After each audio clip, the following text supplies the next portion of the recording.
Hello നമസ്കാരം. Indian 2 എന്ന ചിത്രത്തിൻ്റെ സെക്കൻഡ് ഡേ കേരള കളക്ഷൻ അപ്ഡേഷനാണ് ഇന്നൊരു വീഡിയോ ഭാഗത്ത്. വീഡിയോയിൽ മുൻപ് വീഡിയോ ലൈക്ക് ചെയ്യുക, ചാനൽ സബ്സ്ക്രൈബ് ചെയ്യുക. ജൂലൈ ഓഗസ്റ്റ് മാസം ധാരാളം ചിത്രങ്ങൾ OTT റിലീസ് ചെയ്യാൻ പോവുകയാണ്. നമ്മുടെ ചാനൽ ഭാഗം പരിശോധിച്ചാൽ നിങ്ങൾക്ക് കാണാൻ വേണ്ടി സാധിക്കും. കമലഹാസൻ, പ്രിയ ഭവാനി ശങ്കർ, സിദ്ധാർത്ഥ് എന്നിവരൊക്കെ പ്രധാന കഥാപാത്രങ്ങളായെത്തിയ ചിത്രമായിരുന്നു ഇന്ത്യൻ 2. ചിത്രത്തിന് ഒരു ആവറേജ് മിക്സഡ് അഭിപ്രായം മാത്രമാണ് ഇപ്പോൾ പുറത്തുവന്നുകൊണ്ടിരിക്കുന്നത്.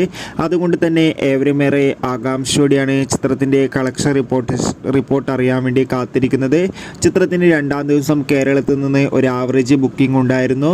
അതുകൊണ്ട് തന്നെ കേരളത്തിൽ നിന്ന് മാത്രം 2 കോടി അടുത്തെങ്കിലും കളക്ഷൻ ലഭിക്കുമെന്നാണ് ട്രാക്കിംഗ് റിപ്പോർട്ടുകൾ സൂചിപ്പിക്കുന്നത്. കാത്തിരിക്കാം. ഇന്ത്യൻ 2 എന്ന ചിത്രത്തിന്റെ കൂടുതൽ അപ്ഡേറ്റിനായി ചിത്രം കണ്ടവരുടെ അഭിപ്രായം കമന്റ് ചെയ്യുക. ഈ വരുന്ന ജൂലൈ ഓഗസ്റ്റ് മാസം ധാരാളം ചിത്രങ്ങൾ OTT റിലീസ് ചെയ്യുകയാണ്. ചാനൽ പരിശോധിച്ചാൽ നിങ്ങൾക്ക് കാണാം. Bye bye.